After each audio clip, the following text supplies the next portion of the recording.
Greetings, I'm Dr. Randy Kale. Are you wondering why do children whine?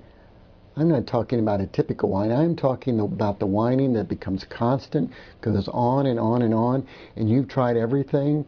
You've tried everything that you've heard about, read about, talked with your neighbors, your mom, whoever, and you find that nothing seems to work.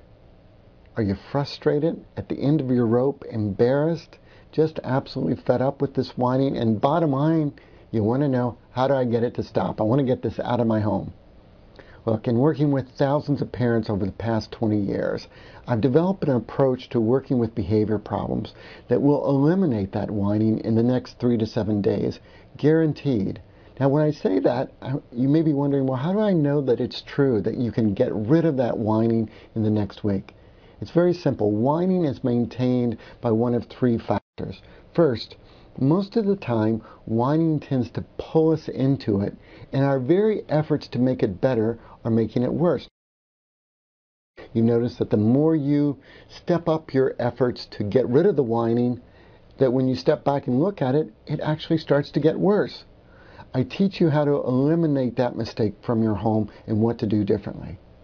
Secondly, for most of the situations with children who begin to whine more and more and more, they have fallen into a pattern where whining almost becomes their way of communicating. And so we have to teach them how to communicate differently, but not in the way that you've been trying. For example, many of you keep correcting your children over and over and over and over.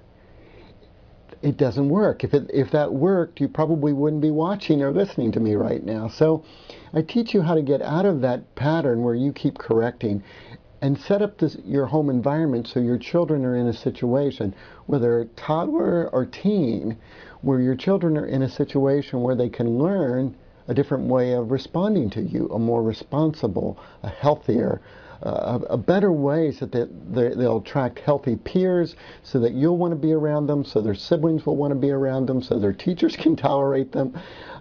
It's very simple when you understand how to make those changes that actually teach them to respond differently to you and to others. The third critical issue, and this relates to all sorts of behavioral problems beyond whining. In fact, it relates to opening up your influence as a parent so that you can support, nurture, and grow the kind of responsible, healthy patterns in your home that you really want. And the secret to your parenting power is really about where your focus goes. Because when your focus is in efforts to control your child, we find that things often deteriorate and get worse. Instead, I shift your focus to the 2 primary areas where you have control.